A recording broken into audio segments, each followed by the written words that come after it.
Kim Pao, pinapaamin na sa relasyon.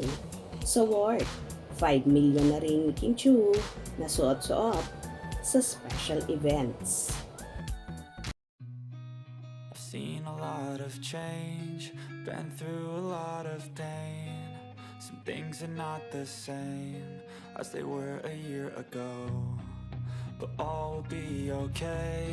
I move on each and every day. The past.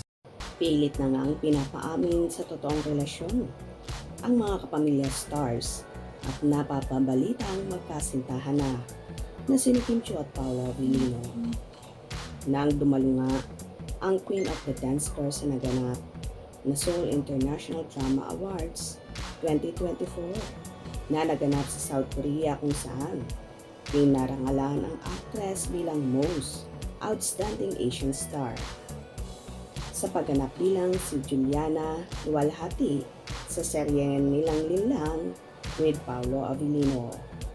Agaw pansin niya kasi ang kumikinang na sinising na suot-suot ni Kim sa special na events na yon, kung saan nakakahalaga daw ito ng 5 million pesos. Ito pa nga lumabas at pilit pinagkukumpara ng mga fanay ng suot-suot daw ni Kim sa South Korea ay ito rin daw ang singsing kung saan nag-propose si Paolo kay Kim sa serye nilang What's Wrong with Secretary Kim. May ilan naman na nagsasabi na totoo daw na nag-propose na si Paolo sa dalaga at yung singsing na yun na daw ay galing sa aktor na hindi biro ang halaga. Kahit nga noon, nag-akto si Paolo na bubuhatin si Kim sa dagat na tila ihahagis si Kim sa dagat at nagulat nga ang staff at mga crew kung saan napasigaw ito dahil natatakot daw sila na baka mahulog ang singsing na suot ni Kim sa dagat. Hindi kasi akalain ni Kim na bubuhatin siya ng aktor at tila ihahagis nga siya. Kaya naman, nagkasigawan ang mga taong naroroon sa shooting. Hindi nga biro ang singsing na yon na pinaka-iingat-ingatan kahit ng mga crew at staff ng naturang serye.